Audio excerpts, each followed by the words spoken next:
Okay, I think we've done enough kind of running about for now, so I think that we should definitely kind of, get on with the story.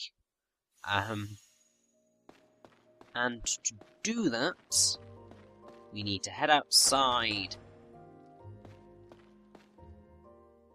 Specifically, going into the courtyard, because that's kind of the most important place for us to be right now. Since it's basically where the story is going to continue. Who are you? Oh, that's wonderful. Answer me! I'm just gonna have to beat it out. Now, these guys aren't too bad. I mean, you're being forced to face them on your own, so that they aren't going to be too horrendous. I mean, if you make use of the slash, these guys are going to go down really, really easily. Also, after a while, someone will come to help us. We have to finish this first, but then I want some answers. So it's really not difficult.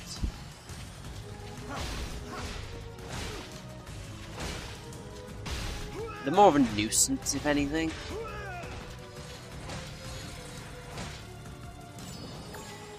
Also, blooming heck, you went down quickly. Come on, develop some health, random person. Who I probably shouldn't recognise. Wait! Why is this happening? Because life hates us, clearly.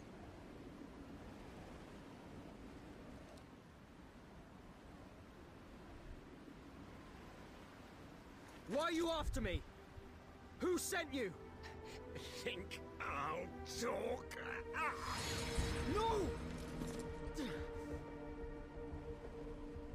That's an impressive technique to learn, the ability to just kind of disappear. It's very impressive, I have to say. Now, I'm currently going completely the wrong place to go visit Therius at the lookout point. Basically, I got a bit lost. So... Because basically, I have never had to walk to the lookout point before. So I was just like, where is it? Well, I have had to walk to the lookout point before, but that was when I first played the game and I was actually kind of properly exploring everywhere. Whereas now it's just like, oh, go here, there, everywhere. Your very own island. What are you talking about? I don't own the island. With that power, you are capable of moving the entire island as you see fit. If that is not ownership, then what is? I'm not going to use this power for my own gain. Just remember this. The fate of many lives will depend upon how you decide to use that power. Those who bear power must also accept the responsibility that comes with it. Responsibility. Very good job, Therius. You got the Spider-Man reference in there. With great power comes great responsibility. Ugh. It had to be somewhere, didn't it? You generally can't do these things without getting it, without getting it somewhere. Then again, it's a very, very good kind of point. Because with great power does come great responsibility. And it's something that kind of does get brought up in medieval literature quite a bit, especially with the romances, with the knights having power, but needing to walk the line between kind of Isn't that the strength they have and the responsibility that they have to face. Lester and Mirania?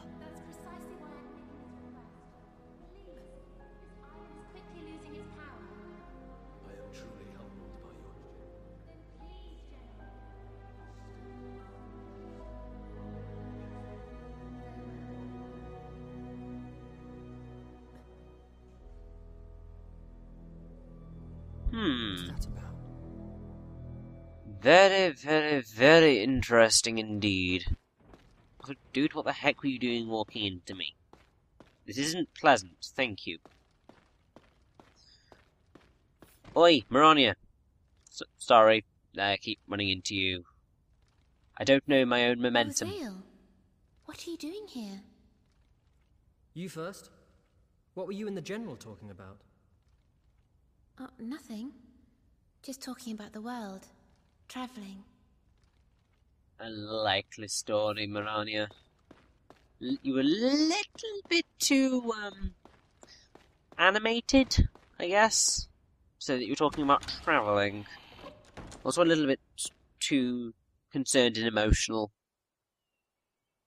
Generally, you don't get that passionate about mere travelling.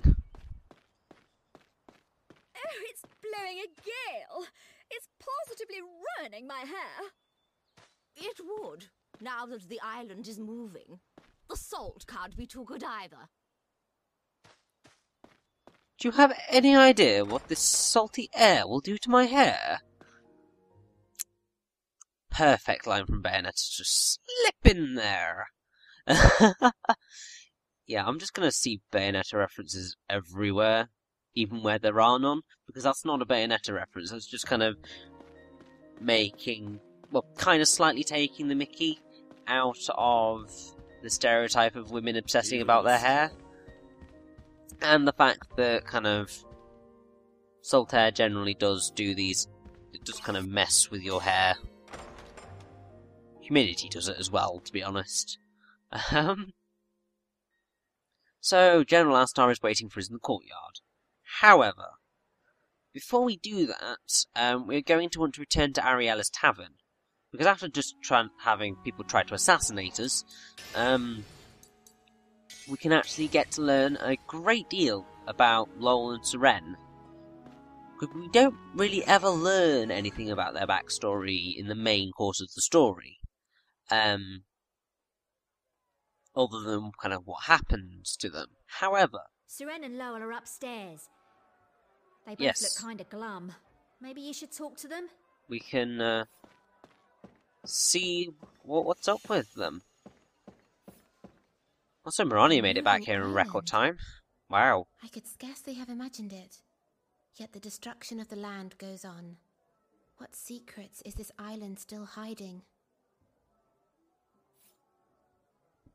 Now, if I recall correctly, you're going to want to talk to Lowell first before you talk to Syrenne. I'm in training now too. I've been helping out around here. We've both got a lot to learn, bless. Right? Let's keep at it. Because basically, to get all of Syrenne's dialogue, you need to have listened to Lowell's, but you can stop halfway through, go back and re-listen to it. Hey, But yes, it's time to find something out the about I'd ask you the Lowell. same. It's not like you to be standing around thinking. I'm allowed to have one or two worries of my own. I see. And there's me thinking it was the same old girl trouble. You're getting a sharp tongue these days. It's good. But you're way off the mark. I was thinking about the past, you know? You've never really said much about your past. Are you okay to talk about it? It's fine with me. Just might take a while is all. I think we need to ask. There was this It's girl I time was that we seeing know. way back when. We were going to make a real go of it. This is a long time before I met you guys. Really? You were in a serious relationship? Aye, but things didn't exactly go according to plan. We got attacked by a gang of thugs one day, and they killed her. I was broken, you know? Could hardly go on. But eventually, I picked up the pieces and found myself a new girl. And trust me, I was terrified. Kept having nightmares about losing her as well. And she caught a disease that was going around and died, just like that. They weren't the only ones. Every girl I've been out with since then has died on me. It's my living hell. I know this doesn't make me sound like the manliest of men, but I'm still scared. I don't want to fall in love. And I don't want anyone to fall in love with me. So I figured the way to be happy is to be a bit of a playboy instead. Nothing deep. Nothing serious. And that brings us up to date. That sounds horrible. I'm sorry. I don't know what to say. You don't have to say a thing. You listened. That's more than enough. The only question is... Nah, let's not go down that road, huh? We're blokes. We don't need to talk about all this touchy-feely stuff. I suppose not. Sorry to put you through such a depressing story. Glad I got it off my chest, though. Guess it's not all bad, having a proper man-to-man chat every now and again. Anyway, I'm off into town. Said I'd be somewhere. Don't be out too late. What? You my mother now? Last I checked, I'm still older than you. Then I suppose you can stay out as long as you want. Have a good time. I will. Lowell's backstory is absolutely heartbreaking. Like, I remember before I'd seen that, it was just like, ah, I like Lowell, but he's completely not a playboy. And then you find that out, and it's just like, oh my god, Lowell! You poor man. Oi! This is my drink. Oh, Syrenne's You're drunk. not having any. Bloody hell. You think I want to be like you? Lying in bed until noon with a hangover. It can't be doing you any good. Shut up! Why are you here anyway? This is a girls' room for girls. Are you trying to get a sneaky peek? Fancy me or something? Of course not. I know Lol's the only one for you. How dare you mention that juvenile, skirt-chasing, womanising, good-for-nothing bastard? That's a little harsh.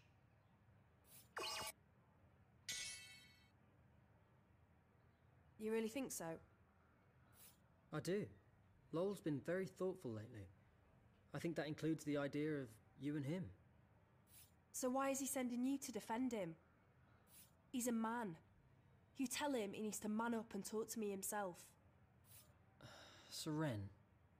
When they destroyed my homeland, the men were the first to turn tail and run. We had a lot of women in our army. Maybe it's because we had a queen in charge, I don't know. Anyway, I was one of them, fighting for my home. Of course, they got me eventually. Except I survived. When I came to, it was gone. All of it. You always expect you'll cry if anything like that ever happens. But I didn't shed one tear. I guess it's because I didn't have to watch it all get blown to rubble. But if you don't cry, you never get over it. No grit in your teeth and moving on. I never saw it happen, so it's never felt real to me. That's the worst part. And it haunts me to this day. I can't forgive myself for being so weak. And I'll never forgive those cowardly, spineless bastards for running away. I hate men. They always talk big, promising you everything, but when there's a hint of trouble, they're off like a shot. Syrenne, we all... I know. You think I'd be part of your gang if I thought you were like that? If anyone's in trouble, it's Zael to the rescue. Not just me. We all look out for each other. Yeah, you're right. So, did Lowell say anything else about me? No, not really. All right then. I'm tired. Maybe I'll have a quick bath before I turn in. Sorry, Zael, I didn't mean to make you listen to all my whining. And thank you. Now, I really, really love those two little kind of just conversations, because they really do give you so much about Lowell and Syrenne, and it just makes them both make sense. But your only chance of getting those conversations is coming to Ariella's tavern at this very specific moment in time. Like, if you try to do it later, it's gone. And you don't get to find that out, and I find that heartbreaking. Because they are such kind of beautifully sad moments. And now we get to go see Horace. If it isn't our favourite customer, Master Zael. Yay! Very cheerful, Horace. Thanks to you, I've never felt better. I've decided to give up on archaeology. It's far too dangerous. It's the quiet life for me from now on. Just me and Meredith. A likely story, Horace. Oh, Master Zael, it's good to see you. Wasn't there something you wanted to discuss with him, dear? Oh, yes. Master Zael, have you heard the rumours about the well in the east of town? No, but, Can't say I have. What about yes. What about it? Well, you know how the reptids dig tunnels underground? One of those tunnels seems to have connected to the well shaft. That is not good. Naturally, when I heard about this, I couldn't help but go and investigate for myself. But I got so excited, I accidentally dropped a very valuable book right down into the well. Don't tell me the reptids took it. Oh, you're very sharp. I'm ever so sorry to trouble you, but would you be willing to recover it for me? Of course we'll go and get it, Horace. Horace told me he needed that book to devise a way of lifting curses on weapons. I'm so sorry you keep getting mixed up in my husband's madcap schemes like this. Could be worse. Now, basically, that is another optional mission. It's chapter 24, I believe.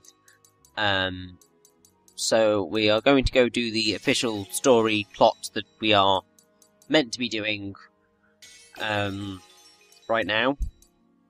And then we will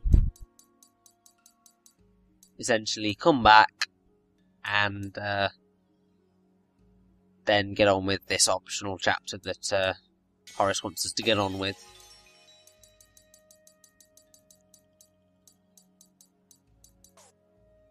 And yeah, I think that pretty much covers us for most stuff, although I'm liking that we can upgrade Paladin even further. If I recall correctly, the Paladin's a very nice weapon.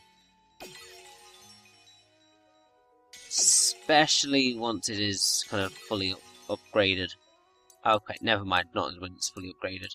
Also, there we go, Lapis Lazuli. So it's basically called Heavenly Stone. Basically. Yeah, we're not going to go find the well just yet, Zael. Because we want to get on with the story, progress a little bit further before we go start doing the optional stuff again. I think we've spent enough time doing side quests. So I think we should get back on track. But yeah, it's a very, very interesting chapter that we're about to go into. It's a general running theme. Even if I don't like some of the chapters in this game, they are interesting to say the least. So let's save up, and let's go speak to General Astar. Oh yeah.